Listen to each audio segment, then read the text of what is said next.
Hello viewers, मैं प्रियंका आप सभी के दोस्त स्वागत करती हूँ आप सभी का अपने यूट्यूब चैनल एडू.पढ़ाई पर। तो व्यूवर्स, अगर आप भी सीटेट देकर आपको निराशा मिली है, आपका पिछली बार वाला सीटेट नहीं क्वालिफाई हो पाया था, तो इस बार मैं प्रियंका देने वाली हूँ आप सभी का साथ, क्योंकि इस बार करना है हमें सीटेट के नैया पार पहले ही बार में। तो चलिए व्यूवर्स, मैं आप सभी को अपने जो सीटेट का एग्जामिनेशन है इसका पैटर्न मैं समझाने वाली हूँ आज। और कल से मेरी कोशिश रहेगी कि कल से मैं सीडीपी की क्लासेस स्टार्ट करने वाली हूँ। तो आप सभी हम समझ लेते हैं पहले एग्जाम का पैटर्न, कि हमारे एग्जाम का पैटर्न कैसा होता है। और व्यूअर्स, अब ये सब आप सबको ये बिल्कुल पता होगा कि हमारा जो सीटेट था ये एग्जाम करवाया जाता है सीबीएसई के थ्रू। जो जो एग्जामिनेशन बॉडी हमारे एग्जाम्स को कंडक्ट कराती है सीटेट की, वो है सीबीएसई। और ये एग्जाम पहले होता था ऑफलाइन, बट अब ये एग्जाम कर दिया गया है ऑनलाइन। और जब से एग्जाम ऑनलाइन हुआ है, हमें इसके सिलेबस में कुछ पैटर्न्स में चेंजेस देखने को मिल रहे हैं। और वो चेंजेस क्या है, मैं भी वो आप सभी से डिस्कस करने वाली हूँ। हमारे एग्जामिनेशन में पेपर 1, पेपर 2, कौन एलिजिबल है पेपर 1 के लिए, कौन एलिजिबल है पेपर 2 के लिए, और क्या क्या सब्जेक्ट्स हमें फिल करने होते हैं, क्या क्या सब्जेक्ट्स हमें देखने को मिलते हैं। लैंग्वेज 1, लैंग्वेज 2, इसका कंफ्यूजन बहुत से एस्पिरेंट्स को परेशान करता है। तो मैं आई हूँ आज इन सारे क्वेश्चंस के सॉल्यूशंस के साथ। ध्यान से पूरी वीडियो देखिएगा, इसके बाद आपको सीटेट के फॉर्म और एग्जामिनेशन सिलेबस एंड पैटर्न को लेकर बिल्कुल भी कंफ्यूजन नहीं रहने वाली है। तो चलिए स्टार्ट करते हैं समझना। तो व्यूवर्स, ये जो एग्जाम है हमारा सीटेट, इसके एग्जाम आप सबको पता होगा जुलाई या अगस्त में प्रस्तावित है। एग्जाम हमारे होने वाले हैं। फॉर्म आ चुका है, फॉर्म 27 अप्रैल से फिल करना स्टार्ट हो चुका है और आप फॉर्म फिल कर सकते हैं 26 मई तक। बट उसके पहले ही भरने की कोशिश करिएगा, फॉर्म फिल करने की कोशिश करिएगा, क्योंकि इस बार भी लास्ट टाइम की तरह पहले आओ पहले पाओ वाली स्कीम चल रही है। यानी आप जब फॉर्म फिल कर रहे हैं, तो आप जितने पहले फॉर्म फिल करेंगे आपको अपना मनचाहा सेंटर मिल सकता है। अगर आप डिले करते हो फॉर्म फिल करने में, तो आपको सेंटर दूर, जहाँ पर आप जिस स्टेट से हो वहाँ पर आपको कम चांस है कि आप जहाँ पर हो, जिस डिस्ट्रिक्ट में हो वहाँ पर आपको सीट्स मिल पाए। एग्जामिनेशन देने के चांसेस बहुत कम होंगे। अगर वहाँ की सीट जितनी भी हैं फिल हो जाएंगी, तो आपको फिर दूर जाना पड़ेगा एग्जाम देने के लिए। और हर एस्पिरेंट चाहता है कि उसके उसके होम टाउन में ही उसका एग्जाम पड़े, जिससे कि वो फीजिबल होता है। तो आप फटाफट से फॉर्म फिल कर दीजिएगा ताकि आपको इनकन्वीनियंस ना हो। तो चलिए अब हम स्टार्ट करते हैं, हम समझेंगे अपने एग्जामिनेशन के पैटर्न को। तो ये जो एग्ज़ाम है, ये ड्यूरेशन होता है 150 मिनट का। 150 मिनट्स के टोटल एग्ज़ाम होता है हमारा, चाहे वो सीटेट पेपर 1 हो या फिर पेपर 2 हो। दोनों ही पेपर्स हमारे 150 मिनट्स यानी कि 2 आवर्स एंड 30 मिनट्स का एग्ज़ाम होता है हमारा। और नंबर ऑफ क्वेश्चंस भी 150 ही होते हैं, चाहे वो पेपर 1 हो या फिर पेपर 2 हो। दोनों ही पेपर्स में 150 क्वेश्चंस हमें देखने को मिलते हैं। अब देखेंगे हम कि क्या, बहुत से एस्पिरेंट्स को ये भी डाउट होता है कि क्या इसमें नेगेटिव मार्किंग है। तो व्यूवर्स, आप बिल्कुल भी इस बात से निश्चिंत रहिए, अभी तक सीटेट ने ये कहीं पर भी मेंशन नहीं किया है, सीबीएसई की तरफ से ऐसा कोई भी नोटिस नहीं आया है कि हमें नेगेटिव मार्किंग देखने को मिलेगी। कोई भी नेगेटिव मार्किंग नहीं है, आप तुक्के भी लगा सकते हैं। तो इस बात से बिल्कुल निश्चिंत रहिए, अभी फिलहाल इस बार के एग्जामिनेशन में नेगेटिव मार्किंग नहीं हो रही है। अब देखेंगे हम अपने पेपर 1 के पैटर्न को, कि हमारे एग्जाम का अभी तक हमने क्या देखा, ड्यूरेशन देख लिया, हमारे एग्जाम होता है 150 मिनट्स के, नंबर ऑफ क्वेश्चंस भी 150 होते हैं। अब हम बात करते हैं सब्जेक्ट्स, कि हमारे सब्जेक्ट्स क्या क्या होते हैं पेपर 1 में। तो आइए देखिए, और ये पेपर 1 फिल कौन करता है। पेपर 1 फिल करते हैं वो कैंडिडेट्स जिन्हें कि ये फॉर्म, सबसे पहले मैं आपको बता दूं, सीटेट फॉर्म फिल कौन कर सकता है। तो अब तो आप चाहे डीएलएड किए हों, बीएड किए हों, आप जो भी टीचिंग वाले कोर्स किए हों, आप ये फॉर्म को फिल कर सकते हो। क्योंकि अब तो ऐसा हो गया, पहले था कि आप जब 2 सेमेस्टर्स आपने एग्जामिनेशन दे चुके, रिजल्ट आ चुका, तभी आप फॉर्म फिल कर सकते थे। बट अब किसी भी सेमेस्टर में आपने सिर्फ कोर्स में एडमिशन ले लिया है, फिर भी आप इस फॉर्म को फिल कर सकते हैं। अब चलिए देखिए, पेपर 1 में, पेपर 1 जो क्लास 1 से 5 तक के टीचर बनना चाहते हैं वो फॉर्म फिल करते हैं पेपर 1। एंड पेपर 2 जिसने 6 to 8 के लिए हम पेपर 2 देते हैं। अब हम समझेंगे पेपर 1 के सब्जेक्ट्स। पेपर 1 का सब्जेक्ट होता है हमारा सीडीपी। यानी child development and pedagogy. Second number पे है maths, third language 1, fourth subject is language 2 and the fifth subject is EVS. ठीक है, अब सीडीपी में हमारे आते हैं 30 क्वेश्चंस और मार्क्स पे 30 मार्क्स। 30 क्वेश्चंस 30 मार्क्स सीडीपी के हमें देखने को मिलते हैं। मैथ्स में भी हमारे 30 मार्क्स का मैथ्स होता है और 30 ही नंबर ऑफ क्वेश्चंस भी रहते हैं।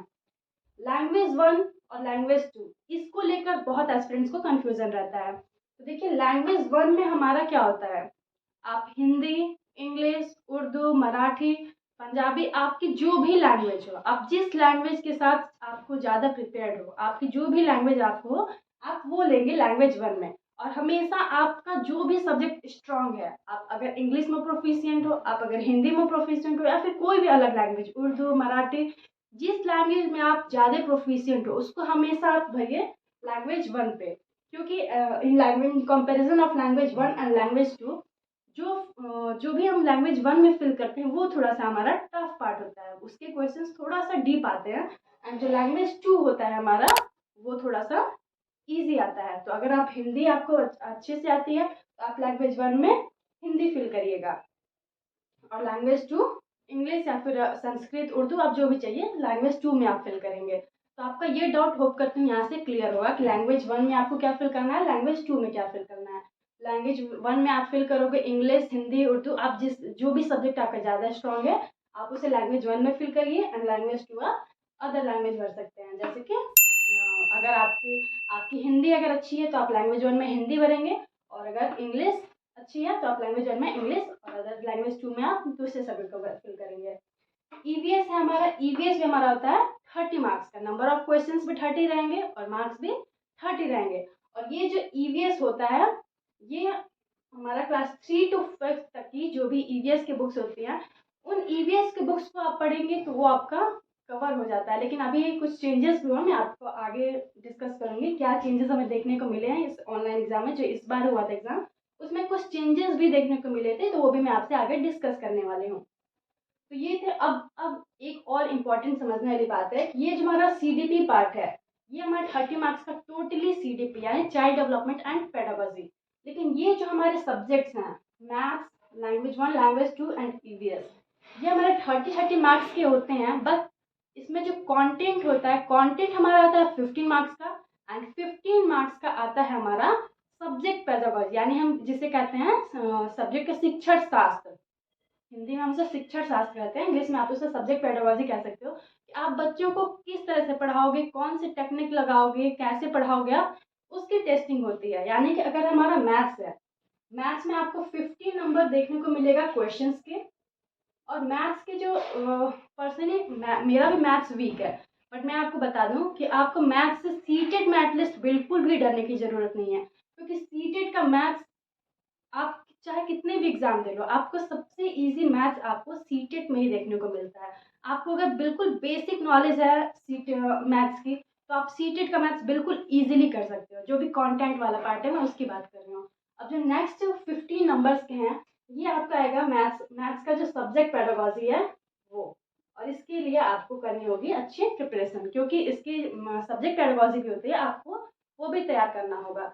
In the same way language 1 में भी जो 30 मार्क्स है, इसमें 15 मार्क्स का आपका आएगा कंटेंट यानी बेसिक क्वेश्चंस, एंड 15 मार्क्स आपको देखने के मिलेंगे सब्जेक्ट पेडागोजी के। ठीक है, अब now language 2 in the same way 15 marks के कंटेंट एंड 15 मार्क्स के subject pedagogy. EVS 15 content and 15 subject pedagogy. तो होप करती हूँ आपको ये बात समझ में आ गई होगी। ये हमारे पेपर 1 की बात थी। अब हम देखेंगे पेपर 2। पेपर 2, इसमें भी आपका सेम पैटर्न चलता है। 5 सब्जेक्ट्स होते हैं, ड्यूरेशन भी 150 मिनट्स यानी 2 hour 30 minutes. No negative marking. CDP आपकी आएगी 30 मार्क्स की। ठीक है, सीडीपी आई 30 मार्क्स की। लैंग्वेज 1 30 मार्क्स, और सेम वे जैसे मैंने बताया यहाँ पर 30 में से 15 मार्क्स आपका कंटेंट रहेगा, 15 मार्क्स आपका सब्जेक्ट पेडागोजी रहेगा। और इसमें भी आपको पेपर 1 की तरह जैसे मैंने बताया कि आपका जो भी लैंग्वेज अच्छे से तैयार हो आप उसे देंगे लैंग्वेज 1 में। और जो सब्जेक्ट आपको थोड़ा कम आता हो उसे दीजिएगा लैंग्वेज 2 में, क्योंकि आप अगर यहाँ पे हिंदी फिल करते लैंग्वेज 1 में तो आपकी हिंदी थोड़ी सी टफ आती है। अगर आप लैंग्वेज 1 में इंग्लिश भर दोगे और इंग्लिश आपको नहीं आती है तो वहाँ पर आपको मुश्किल हो जाएगी। इसलिए आप क्या करेंगे, आपका जो भी सब्जेक्ट अच्छे से आता हो आप उसे लैंग्वेज 1 में फिल करेंगे, क्योंकि अगर आप हिंदी फिल करेंगे तो हिंदी के क्वेश्चन थोड़ा सा डीप आएंगे तो आप उसको इजीली सॉल्व कर पाएंगे, क्योंकि वो सब्जेक्ट पे आपकी स्ट्रांग पकड़ है। नेक्स्ट लैंग्वेज 2 में आप अदर सब्जेक्ट्स चूज कर सकते हो। अब आती है हमारे सबसे बड़ा कंफ्यूजन ये वाले पार्ट में कि हमें कौन सा सोशल साइंस या फिर मैथ साइंस इनमें से क्या फिल करना होता है। तो अभी यहाँ पर समझिए एस्पिरेंट्स कि जो भी मैथ्स और साइंस हमारे वो कैंडिडेट्स फिल करते हैं जिनका कि ग्रेजुएशन लेवल पर मैथ से साइंस सब्जेक्ट रहा हो। और जो सोशल साइंस है ये वाला सोशल साइंस हमारे वो एस्पिरेंट्स चूज करेंगे जिनका ग्रेजुएशन या फिर आर्ट से हुआ हो या फिर कॉमर्स से हुआ हो। कॉमर्स वाले स्टूडेंट्स हमेशा परेशान देखते हैं कि उन्हें लैंग्वेज कौन सा चूज़ करना है, क्योंकि सब्जेक्ट क्या चूज़ करना है, क्योंकि कॉमर्स का कोई भी ऑप्शन यहाँ पर देखने को नहीं मिलता है। तो आप समझिए कॉमर्स वाले स्टूडेंट्स, आप सब कॉमर्स एंड आर्ट्स आप दोनों फिल करेंगे एसएसटी, एंड जो भी मैथ्स और साइंस के स्टूडेंट्स हैं वो फिल करेंगे मैथ साइंस। और इसमें भी आपको वही देखने को मिलेगा, इसमें कंटेंट प्लस सब्जेक्ट पेडागोजी, ये आपको दोनों, चाहे वो सोशल साइंस के एग्जाम में या फिर मैथ साइंस का हो। और ये आपका आता है 60 मार्क्स का। आपका जो भी सब्जेक्ट रहेगा, अगर आपने सोशल साइंस फिल किया है तो 60 मार्क्स के आएंगे आपके सब्जेक्ट से रिलेटेड क्वेश्चंस, और 16 में भी कुछ कॉन्टेंट्स एंड कुछ सब्जेक्ट से रिलेटेड पेडागोजी आती है। तो ये था CDP 30 marks, language 1 30 marks, language 2 30 marks, and आपका जो मेन सब्जेक्ट है उससे आएंगे क्वेश्चंस 60 मार्क्स के। अब फ्रेंड्स, अब हम समझेंगे कि अब जो हमारा एग्जामिनेशन हुआ उसमें क्या चेंजेस देखने को मिले हैं। ठीक है, जब से हमारा एग्जाम ऑनलाइन होने लगा है हमें बहुत सारे चेंजेस देखने को मिले हैं। तो मेन चेंजेस क्या थे जो मैंने पर्सनली नोटिस किए हैं, मैं आपके साथ डिस्कस करना चाहूँगी। तो व्यूअर्स आप देखिए, यहाँ पर था हमारे जो पहले के सीटेड हुआ करते थे उसमें NAP परख निपुण ये सारे से क्वेश्चंस नहीं आते थे, बट अब जब से एग्जाम ऑनलाइन हो रहा है इस बार के एग्जामिनेशन में हमें NEP से क्वेश्चंस देखने को मिले थे। New education policy, national education policy, परख, निपुण, FLN, ये सारे टर्म्स से हमें क्वेश्चन देखने को मिले थे। तो इसलिए आपको अगर आप एग्जामिनेशन की प्रिपरेशन कर रहे हैं तो आपको इन पॉइंट्स को भी प्रिपेयर करना होगा। और एक और चेंजेस आए थे कि पहले क्या होता था, सीटेट पेपर 1 में जो हमारा EVS पार्ट था इसमें ओनली जो हमारे क्लास 3rd to 5th तक की जो EVS के बुक्स हुआ करते थे उनसे ही क्वेश्चन आया करते थे, ये 30 मार्क्स के। बट इस बार क्या हुआ, जो अभी एग्जाम हुआ था सीटेट का, इस बार क्या हुआ है कि इसमें EVS के साथ साथ इसमें हमें साइंस के भी क्वेश्चंस देखने को मिले थे। और कौन से, तो ये इसमें क्या हुआ कि इससे बहुत सारे कैंडिडेट्स का एग्जामिनेशन EVS पार्ट मेनली ज़्यादा अच्छा नहीं हो पाया। अच्छा उनका हुआ जिन्होंने सब्जेक्ट में साइंस पढ़ा हुआ था पेपर 2 के लिए, उनके लिए तो ईजी हो गया था कि जिन्होंने इसकी भी प्रिपरेशन की थी, साइंस की भी प्रिपरेशन की थी, क्योंकि उनके लिए साइंस भी पढ़ी हुई चीज़ थी। लेकिन जिन्होंने सिर्फ EVS की पढ़ाई की थी उनके लिए ये पार्ट जो EVS का पार्ट था वो टफ हो गया था। तो इस बार जो आप प्रिपरेशन करेंगे तो उसमें आपको साइंस को भी एक सब्जेक्ट के तौर पे देखते हुए उसकी भी प्रिपरेशन आपको करनी है साथ ही साथ, क्योंकि अब EVS में साइंस के भी क्वेश्चंस देखने को मिल रहे हैं। तो ये थे हमारे कुछ इम्पोर्टेंट बातें इस पूरे एग्जामिनेशन पैटर्न एंड सिलेबस को लेकर। तो व्यूवर्स, मेरी कोशिश रहेगी कि मैं कल से आप सभी के बीच जो अभी मेरा पहला टारगेट है CDP, तो कल से मैं आप लोगों के लिए CDP की क्लासेस भी लेकर आने वाली हूँ। तो जिन भी व्यूवर्स को मुझसे पढ़ना पसंद आएगा ज़रूर आप क्लासेस देखिएगा और समझने की कोशिश करिएगा। मेरी पूरी कोशिश रहेगी कि मैं अपना बेस्ट दूंगी आप सभी को, आप सभी के प्रिपरेशंस में बिल्कुल मैं हेल्प करना चाहती हूँ। और मैं बिल्कुल ही अपनी पूरी कोशिश करूँगी कि आप सबको मैं जो भी पढ़ाऊँ वो कॉन्सेप्ट एटलीस्ट आपको बिल्कुल क्लियर हो जाएगा। तो चलिए, ये थी आज की बातें जो मैं आपसे शेयर करना चाहती थी। अगर आपको मेरा वीडियो पसंद आया हो, मैंने जिस तरह से आपको समझाया उससे अगर आपको थोड़ी भी हेल्प मिली हो तो प्लीज़ लाइक करिएगा और शेयर करिएगा वीडियो को, और चैनल को सब्सक्राइब जरूर कर दीजिएगा और बेल बटन को प्रेस करना बिल्कुल भी मत भूलिएगा, ताकि मेरी जितनी भी नई वीडियोज़ आएँ उसकी नोटिफिकेशंस आप सब तक भी पहुंच सकें। तो thank you so much for watching.